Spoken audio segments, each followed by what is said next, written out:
Teammates, we are back once again. If this is your first time listening to the Move Swiftly podcast, welcome to the number one show on innovative teamwork. Excellent to have you. Pleasure to have you. Looking forward to having you back for more. To my regular listeners, you already know how we get down over here. We've been doing this now. Crazy to think about. 5 years, 2020, boy. We have been on a journey together. And today, again, as usual, per usual, when you hit the play button on this show, the challenge, the obstacles, whatever you feel like is getting in your way. We're here to indirectly tell you are not going through it alone. Today, I have Freddie Rappina, who is, man, from baseball to having a background as a police officer to building his own wealth management. It's like a wealth investment company. There's a lot of ground to cover and a lot of lessons to take away today. And just make sure, I'll just leave it like this. Make sure you're somewhere where you can take a lot of notes, all right? Because this is going to be a big one. So, Freddie, welcome to the show. Thanks for having me. I appreciate it.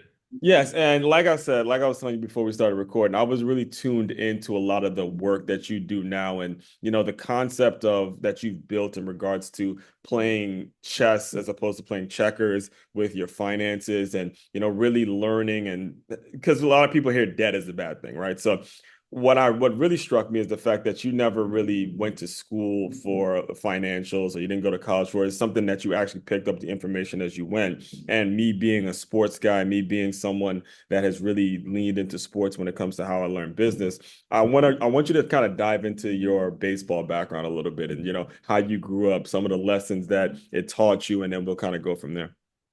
Yeah, I mean, growing up in Long Island, No baseball kidding. was. Yeah, I went to Stony Brook. Oh yeah, oh, Yeah, I yeah. went I went to St. Anthony's High School, yeah. Oh yeah, and yeah. Is it the Friars or something like yeah, that? the Friars. Yeah, There we go. I had a teammate. Shout out to Anthony if you're listening. I had a teammate that went there. yeah. It's a great school, and baseball was everything. I mean, that's basically all I did. And I definitely would say it was a big precursor to what was going to come, right? You're playing a sport where if you fail 7 out of 10 times, All you're right. doing great. So, that really built over very well. And I was undersized. I was about 5'7", 140 pounds, Right. and was able to work real hard and be able to play in college at a small D2 school in Belmont Abbey in North Carolina. So that was, a goal of mine was to be able to make it to that level, and I did. And but it was, through hard work, right? And now my son plays, and he's going through. It's like living all over again that process of Right.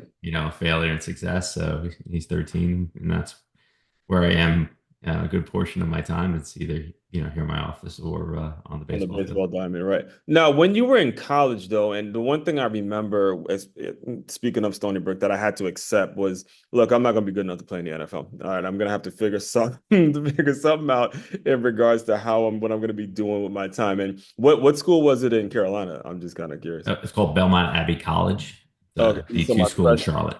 yeah, my freshman year, I went to Carson Newman in Tennessee, and Okay, we yeah, we all played right, some schools in Carolina, right there, yes. like that Virginia Carolina border or whatever. But Mhm. anyway, I had realized, hey, a lot of probably like you and my teammates, we realized, hey, man, we know what NFL looks like, we know what Major League looks like, we're just not it. So when it came to that transition, and when it came for time for you to kind of hang up the cleats and say, hey, look, playing is time to move on. What was it about being a police officer? What was it about that lifestyle that drew you in? And kind of walk us through that transition on, how that decision came about for you. Yeah. Well, I originally planned on using the police department as a stepping stone for either joining the FBI or going to law school in DC. But as it turned out, I mean, it was a good fit, so I decided to stay. Mhm. And just again, that whole the, being able to embrace the suck a little bit Mhm. of the things you don't like about the job, and just plowing through it and getting things done. I think Now, that really helped out. this was some content. This was all in Long Island, or did you? No, Fairfax County, Oh, which okay, yeah. is Well, I grew up in Silver Spring, Maryland, so okay, yes. So I we worked got a in lot. See, this is the thing, the yeah, beauty got a lot in of common here. podcasts. I had absolutely, I didn't know about all this. This is all raw, folks. I had no idea it was that. I Yeah, knew you were yeah, in Florida, but I didn't realize we came from the same area. yes. So I mean, working here was great. I mean, like I didn't mind it. I mean, I didn't love being a police officer. I'm not, Right. I can't put myself in that category, but I did certainly didn't mind it, and enjoyed a lot of parts of the job and the Hmm. work. But there was definitely by I don't know, maybe my 10th, 11th year, I'm like, I really am. I want to build something, right? And I want to, and when I was early in my career, I got around some wealthy people Right. Yeah, and that learned. actually beat me right to it. I was just gonna kind of ask you about the mentors and stuff like that and how kind of valuable that is for a person's journey. Yeah, and I met people who not only said it was possible, but almost like gave me the license I needed for myself that it was like okay to become wealthy. Like that's Right. you don't it shouldn't be like ashamed of wanting that. Right. And once that stigma was off, I like yeah, just started learning everything I could, and by my then I reading books at the time. Mhm. And then I just went to the University of Virginia to get all my certifications done, all the education for the certifications, did all that, and started a small firm. And I was helping my fellow police officers and firefighters retire and go Mhm. through that. And it got pretty big pretty quick. And I had two careers for about 6 years. My police station was right next to my financial office, and I was running back and forth across the street for several years there. So, Mhm. just as I tell people, you want to be successful at something, you got to be willing to do the things you don't want to do in order to get where you want to be. Right. And just you have to figure it out and keep moving. So what were some of the things that you were helping your colleagues do? Because you're 100% right. I agree with that. When it's, you have a full-time job and then you kind of that entrepreneurial bug hits you. And trust me, I grew up in the DMV, hits a lot of you folks out there. I know the entrepreneurial bug will hit you, and very few people actually follow up with it when they start to see the hours and the fact that you're going to have to be basically working two full-time jobs. Mm. But like you mentioned, you were seeing a connection between what you're learning in the financial world and some of your fellow colleagues, the police officers, the firefighters, and the people who maybe, if you look at it, if you kind of look at it, you look at those jobs and like, I have a guaranteed 401k, I'm good for life, I'm set. What were some of the things that you were helping them realize that they didn't realize before, they started working with you? Just taking advantage of their opportunities, I would say, are the biggest things. And everybody has advantages. You just have to figure out what they are Right, and maximize them. So that was probably the core of the business. There was like, okay, we have these benefits, we have these, these good things that some other people don't have. right, And how do we maximize this? And how do we make sure that, my goal for them was, I want you to retire when you want to retire. right, And so, and it worked out very well. I still have great support there, and the guys are great, and I'm so thankful that they entrusted right, me and my colleagues up right. there, Marie Canterbury. I want to make sure I give a shout out to her, Yes, and got to give you shout outs. Got to give you shout outs. yeah, and just build it up and do a good job and treat everybody well, Mhm. no matter how little or how much they have. Yes. Now, the benefits, we're going to have to park there for a while because what you just mentioned about people having benefits that we don't even realize, that's something I myself had to learn the hard way. I come from a fitness background where I moved to South Florida and I took two part-time jobs, no benefits. Mm. I had to figure it out. But now I teach. And I completely know the difference between having a job that you may have insurance policies, you may just have something that happens in case something goes wrong. So when you talk about the benefits or the advantages that everybody has available to them, can you elaborate a little bit on maybe some of the things that people have that they don't realize they have available to them and how they can potentially invest that into something that is like a reoccurring investment for them? Well, think about it this way: if you have a like if you're in a steady field like I was, right? Hmm. You know, police officers don't get laid off. Just, it's not like, oh, we're Right, cutting, because there's an academy, there's a, you right? can always. Well, you just want to hear like you're cutting 1,000 police officers. It's just like, this Right, just doesn't happen, right? So, right, or firefighters or teachers, and right. those public service jobs are pretty stable. So Hmm. your advantage is you have a stable income. Yeah, So regular. you have a little bit more leverage if you want to become an entrepreneur. You Hmm. have you have the access to do things, to take risks that if you just quit your job and just tried it, like, I'm going to be an entrepreneur, I'm going to quit everything and Hmm. just do that. Like, oh goodness, like you have a lot more Gotta risk, eat what you right? kill. Gotta eat what you kill. It's a that So, thing for so everybody. yeah, so it whether how month to month how successful the firm was, Hmm. it didn't matter. Like as far as like my kids were still going to eat, right? So it was, Right, you had um, that regular track, right? And just not to cut you off, but I want to make sure I'm making this point for the listeners as well. There was a level of responsibility that came with every check. He's not taking his check and go running to the mall and go run to the car dealership or go running to I don't know, wherever it is you run to and blow all your money in a place where you're not getting the money back. There was a responsibility to say, hey, certain things have to be put away or certain things have to be invested in order to get it back. There was research there. There was, again, not taking your regular check every 2 weeks and just, shoving it off. So, yeah, being you got to have the goal, right? And you got to be willing to do the things to be able to achieve that goal. That is number one, right? So if for me it was reinvesting in the business, reinvesting the money the business was making back into the business, growing that up because I'm like, hey, I still have my police salary. It's and my wife has her job, so it's like mhm. this is I can take a little more risk and reinvest and do some things. That other people can't do. So that again, that's an advantage, right? Right, So yeah, taking doing that stuff was really helpful in my opinion.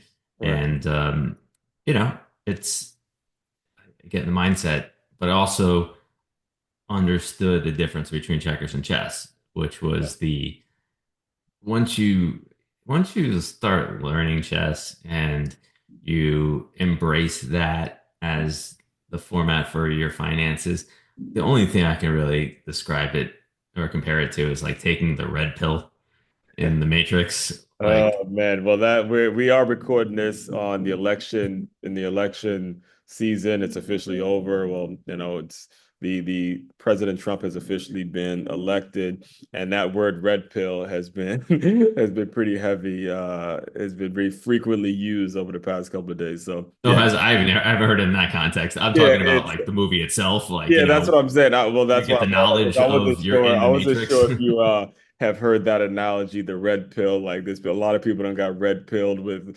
Democrats, Republicans, all that kind of Oh stuff. no, no, I'm not referring it in that regard at all. Yeah, but I mean, based on the way you're using it, it's kind of like so because you're learning something new. And I'm not here to tell you what side or who you've on. We're not going to ask you that, but it's a matter of, like you said, now instead of playing checkers, I'm playing chess just because my mind is a little more open to information, a little more open to how I'm going to structure my finances, what money, where am I going to put this here, where am I going to put that here, all that stuff. So yeah, go into it because you already kind of. I was planning on talking about it, but you already started. Yeah, so but I don't say checkers is wrong. So Mhm.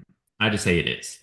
It's It's checkers, checkers, yeah. and It's that's not wrong. It's just it is. most It is. people are kind of force fed, or just it's just constantly what you hear: this checkers, checkers. Hmm. The saving and the you know long term, saving for some distant future that may or may not happen. Yeah. Sometimes I call it the golden wheelchair plan. Um, I and but you heard can that be before you said happy. it. No, I You, was listening to you before. I was laughing when I heard you say that in a previous show.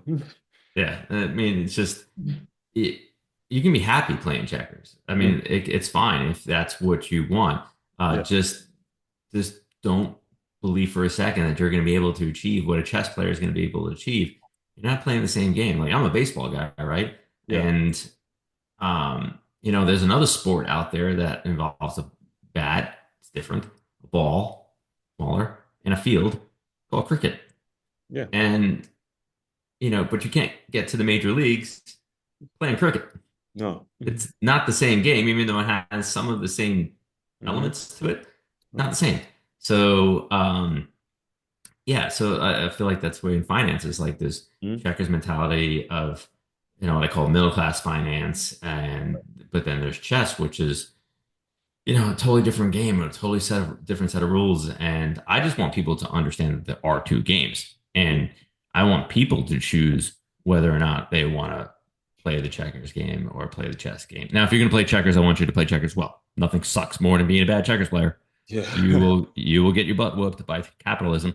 Yes. Um, but if you are looking to switch over to chess, don't believe that you shouldn't, Hmm. right? So like there's this almost this paternalism element to finance where it's like, oh, chess would be too hard for you. Hmm. It's too risky for you. Right. Wealth building would be too hard for you. Leave it to the adults, and you just, Or the core, like the professionals, the one that went to school for it and all that, right? Or just right. It is, or just people that are playing the game. Um, so it's really just what people want. So mm, I just wanted it. I had something to say there. I'm like, no, we're gonna teach people that there are two games. Which one do you want to play? right. Whichever one you're gonna play, let's play it well. So, aside from my own books, the most mentioned book on this show has been Rich Dad Poor Dad, Robert Hmm? Kiyosaki. And I actually, the lady before you that I interviewed, she actually met him before he put the book out. And whenever I am working with someone and talking, actually, I was listening to you before too on a previous show when if I bring up Robert Kiyosaki, one of the things that I believe gets mentioned is that he needs debt, like he likes debt or something to that effect. And you had mentioned that on a previous show where debt, and most of the time people look at debt as a bad thing. Can you Hmm? clarify a little bit on what you mean when, or how people should be looking at debt as a positive way or as something that is allowing their money to work for them? Sure. If you're gonna play checkers, if you choose to play that game and play it well, you want to be out of debt. You Right. want to have no debt. Um, But if you are, and like I said, just understand that you will likely not become wealthy doing that. Right. And Um, not to cut you off there, but also, and I'll just kind of give you some context because I was raised in a home where my father was the type of father that would not want me to take out any loans. Like mhm, he was that person who was like, don't take out any loans, don't owe anyone anything. I do mhm. believe that as much as I love him, I do believe he was more on the checker side than chess player. Yeah, and Yeah, and, there's and nothing wrong that with it. I mean, obviously sent two kids to college, great home in Silver Spring, Maryland. There's nothing wrong with it. Just again, nothing wrong with what it. it is. So Yeah, nothing wrong with it. It's just that there's like a natural limitation to yeah, checkers. right, And like I said, if you want to play checkers, you want to stay out of debt. If you want to play chess, right. you probably you want to get into like as much debt as you possibly can. Yeah, when you said that, I was like, shy. I was like, okay, because you were teaching me something like you said as much debt as possible. Please explain Yes, when it. I Not say the as wrong. much debt as possible, Right. I'm talking about not over as much debt without over leveraging, Yeah, without. without building a house of cards, Hmm. right? So, and that's going to be different for individual people. There's like debt capacity, which just means like the amount of debt you could um, realistically have. And then there's debt tolerance, which is of that debt capacity. How much are you willing to, you know, to Exactly. uh, Right. to use? But debt, it's like fire. If you use it correctly, heat your house, cooks your food, um, it can do great things. If you have a campfire, it's great. If you let it get out of control and let it do whatever it wants to do, it's burning absolutely everything to the ground, right? So, how you use it is more important. And when I'm using debt in this context, just so your listeners understand, Yeah. I don't mean like running your credit card up at Walmart or Right. Yeah. What do you when you say debt? Like, kind of clarifying what you mean when you say debt and yeah. So debt in this context would be using leverage to purchase cash flowing assets, such as real estate, such as businesses, things that is going to create more income for yourself. Because in hmm. my opinion, investments don't make you rich; income makes you rich, Hmm. right? Income is what I use to pay for my son's. travel baseball stuff and my daughter's competitive cheerleading things. It's not my investments. I don't walk up to to somebody with my statement, and that's how my son's able to do all this stuff, or my daughter for that matter. Hmm. It's so if you're using debt correctly to create more wealth, you're using it well, right? Hmm. If you're using it to buy stuff that is not going to create income for you, Hmm. and the income that's going to pay back that debt is only your income that you're earning, and you're leveraging your future income, that can cause a lot of problems, right? Hmm. So, I'll ask you a question. Yeah. Let's pretend there's another guy on the show. His name is Steve. Um, how much money would you borrow from me if Steve was going to pay it back? Oh man, yeah. With at least a couple thousand. You would only borrow a couple thousand. Steve's paying all of it back. Everything back. Yeah, He's paying that's not everything back. yeah, a couple million. Let me change that. A couple million. You, you would the best answer would be as much as I possibly Yeah, could. yeah, yeah. That's what I'm saying. Right? Like whatever it is. Yeah. Yeah. So because Steve is paying all of it back, right? So, and that's how I want people to look at using debt. Like we got to make sure there's a Steve involved, right? I mean, Man, that's yeah. that's that's going to pay it back, and that Steve would be um the piece of real estate, the Yeah, business that right, you're purchasing or whatever is going to create that cash flow right. to repay the lender. Mhm. So that's that's you're able to magnify your wealth a lot quicker that way. So How do it's you just a different work? way of looking at it. Yeah, that's what I'm saying. How do you work people through the challenge that they don't feel like they know a Steve though? Like, let's say Steve was a rental property and it may be Mhm. affordable for somebody, but they may not feel like, hey, I know all the ins and outs of running a rental property. Maybe I have to, I don't know if I could hire the right property manager. I don't know what questions to ask. I don't know necessarily. I'm so focused on my lane and what I know. And this is something that I think a lot of former athletes, we fall victim of this because we've been so focused on one thing for so long is their confidence to where how do we find that Steve and have enough confidence to know that that money is going to come back in some kind of way.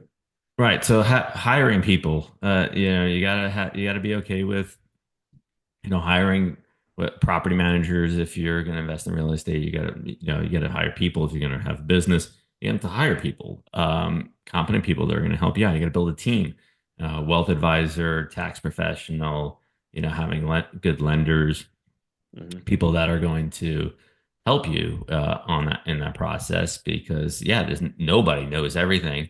Right. um, I think everybody can learn something, Yeah. but it's not, in my opinion, it's not worth learning something just well enough to be dangerous and not enough to be good. I mean, I could probably learn how to change the brakes on my car, but Yeah. I don't. I stay away That's from that too. a little bit too. That's too much of a risk for me to save, like $100 or whatever. I'm bringing it to somebody who does brakes all day long, right? So, One of the um, reasons I'm a Toyota lifer, by the way. So I got it certified, and anything goes wrong, I got the credit card Toyota. Y'all take care of that because yeah, I'm looking at that car. that's a similar mentality where Right. you need to like be okay with not knowing everything and hiring having the right people help you. Okay. All right, cool, man. And so, like, all right, when it comes to, and I have to ask you this because I, as a football guy, I'm always a little envious whenever I meet baseball people because you guys have a solid feeder system. When you're talking about, sports and merging, because you've already mentioned kind of the business and the sports and how this works. Do you work with or have any examples of where you're seeing like baseball merge with business and how you kind of advise people that want to build a sports program and build professional leagues and things like that? Sure, yeah. Well, I mean, we have professional athletes And as then clients, especially in and Tampa, well, Florida in general, there's a lot of minor league teams out here that I always because I'm in West Palm Beach, so I mm, right there with the Nationals minor league team and the Astros and all that. So yeah, it's people live here, right? This is right. where a lot of athletes live, or retire to, or And it's really, in my opinion, is really understanding that you need to learn and not you need to not go broke if you're a professional athlete. That should be like the main goal. I tell the people I work with, Really that it's simple, not right? working with me is not going to like turn you into a billionaire tomorrow. It's your goal is to build and to recreate that income that you were making in the league, in other facets, and how to build your wealth because it feels like no matter how much you make, you can dwindle it pretty Yeah. quickly after the gladiator days are over. Yeah, and you can even during when you're just not knowing, or like you said, you don't have the right team around you. You're what 19, 20-year-old kid. You've been handed millions and millions of dollars. It is so easy to literally lose it just like that without really knowing where to put some of the money. And you go and you buy this. And now, geez, with NIL and the way it's in the college process and the whole thing, I mean, the people like you, Freddie, are so much becoming more of a need by the day, given everything that's going on in our NCAA system at the point right now.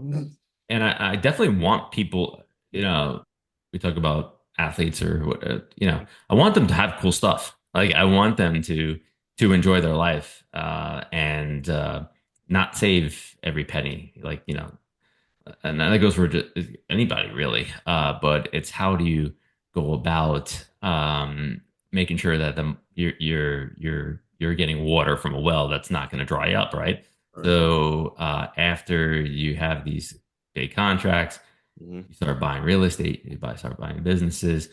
and you use the income from those things, like Yeah. especially the real estate, to purchase the things that you want to, the things that are going to have you enjoy life, whatever your thing is. Yeah. If cars are your thing, all right, let's go do that. But we're going to go buy the asset first before we go buy a liability, and we're going to have the asset pay for the liability. This way, Exactly. it's that constant income stream is still going to happen Mhm. after the game checks stop. So it's really about having people understand that that's the way you do it, and you may have to wait a little bit, but you Yep. don't have to wait forever. It's not like this far off thing. As long as you're okay with not having all of it right at the moment, and not having 20 things. If you have a thing or two, that's fine. Yeah. Everybody likes to spend money on something, but just don't have 20 things because that's gonna it's gonna deplete resources very very quickly.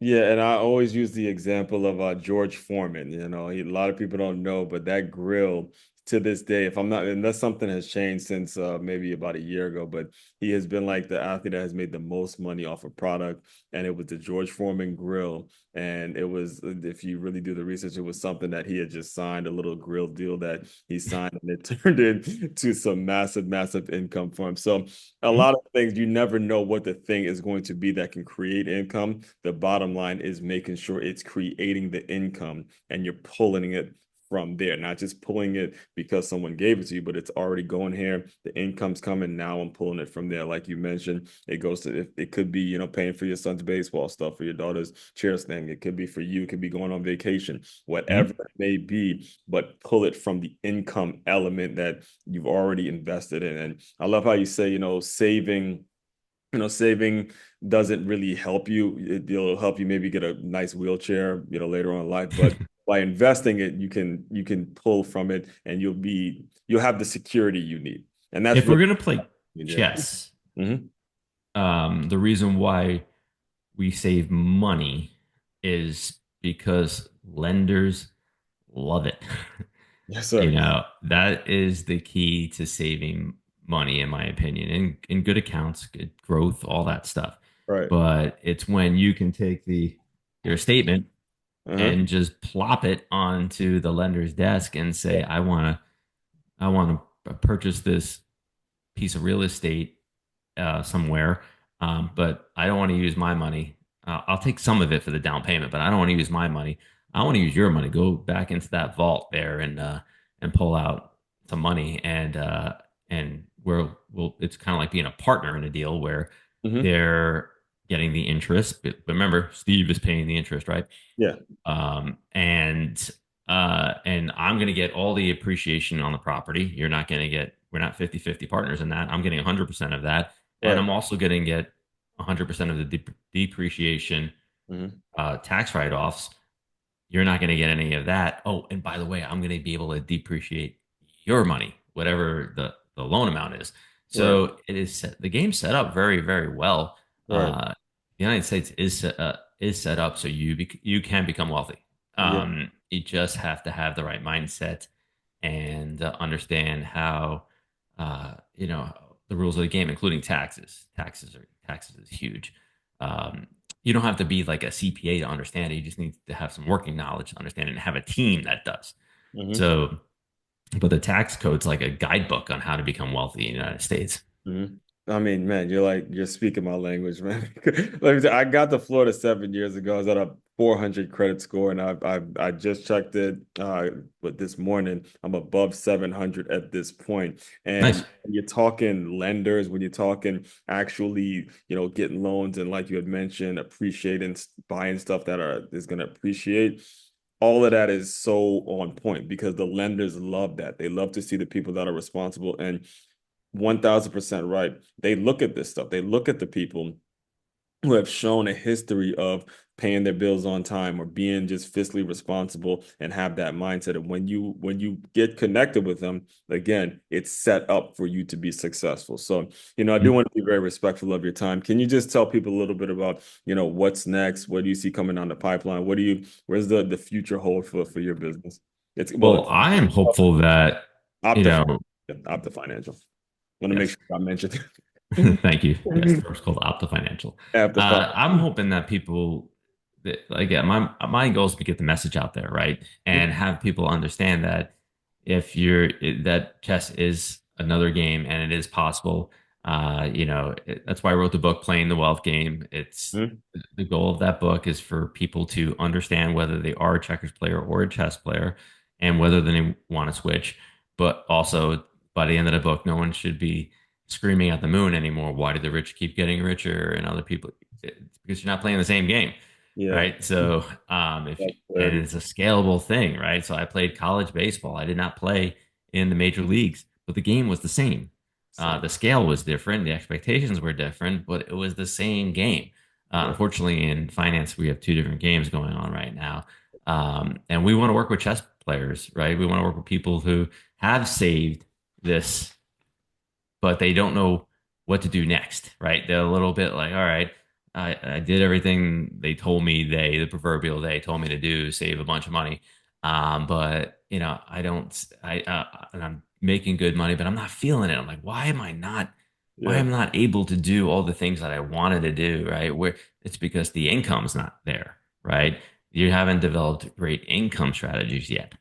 So helping people by us managing the assets and then helping them purchase the cash flowing assets Mhm. to create that income, that's going to open up so many doors for them. That's it, and again, that's the red pill, the matrix red pill that There you we go, baby. Yeah, that's I love that it, man. you can't I go think over. it's incredibly valuable. And one thing that I just have to say too is you're never too young to learn this stuff, guys. It is not going to be something that gets taught in the school system. You as an owner, as a business owner, or as a parent that's listening, it's your job to really give this information to your kids so they know it's never too early to understand the processes and the principles and just the overall landscape of how this money works, and at some point make money work for them. So, Yeah, look at it for this way: there's like 300,000 financial professionals in the United States as some form of licensing. mhm. So if we had 300,000 people really helping people build wealth correctly, wouldn't the wealth gap shrink? I know where you're going with that. Yeah. Like it's expanding. It's getting like so few people are Right. just kind of running away with all of it. Right. And so if you need more evidence, I mean, like again, I'm you know going back to my police officer, life. It's like evidence-based mindset. Look around. Like, Yeah. is this might be what they're saying, but is that what they're doing? Exactly. 1000. Man, make sure y'all go back and listen to that part because you're 1000, like, yo, if it was so many people were actually helping people, then again, you're gonna see a rise. But the wealth gap, it's separated, it's different, and you see it, you feel it. Like people feel it in their pockets, you feel it in their conversation, and just in terms of overall mindset, whenever you have these conversations with folks. So what is the best way for people to get in touch with you? The best way is to go to the website optifinancial.com, and the first page will say schedule a consultation in the top right hand corner. I think it's in the middle of the page now. That's the easiest way. Just book a complimentary consultation with us. And Calendly runs my life now, so it's my boss. Likewise. It's so um, Likewise. and it's there's no judgments or anything like that. It's just, hey, going over what do you want? What do you want out of this? And whether or not you want to play checkers or chess. And people, if they want to read the book or listen to the book, it's on Audible before even contacting us. That's Playing the Wealth Game. It's on Amazon. So people can do that too if they want to learn a little bit more about me. Okay, and we'll include that in the show notes as well. So, Freddie, the final thing I do to close out all the shows is want you to use your imagination a little bit. You're back in the D2, name the school again. You're back, D2 baseball player. You just Mhm. graduated. Your eligibility's up. You got to figure it out. Pretend that that version of Freddie has come into the Zoom room. Give him some words of encouragement, and we will officially close. Yeah, just start as early as possible. Like just start doing things.